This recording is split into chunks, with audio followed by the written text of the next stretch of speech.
10 години поред правят гей парада и 10 години поред ядат чутек по тоа гей парадите. Толку ги тепаат што решија да сменат тактика.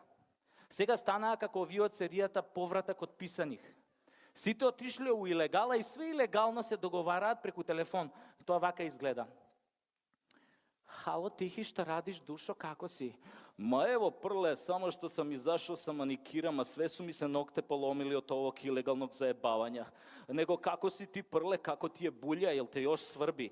Ама не сврби више, после оно гузолома прошле суботе, сада е све окей, љубави. Него знаш шта? Јуче сам био код Мрке и Паје да играмо возиче, али Мрке nije hteo da bude lokomotiva, pa smo se posvađali, pa onda smo malo nanisali zajednički uz onu pesmu Šta ti može sida sad kada radiš ručni rat. Posle su nam se javili ovi naši iz gej štaba i rekli su nam da otkažemo gej paradu zato što će one mačo seljačine iz gestapa opet da nas biju.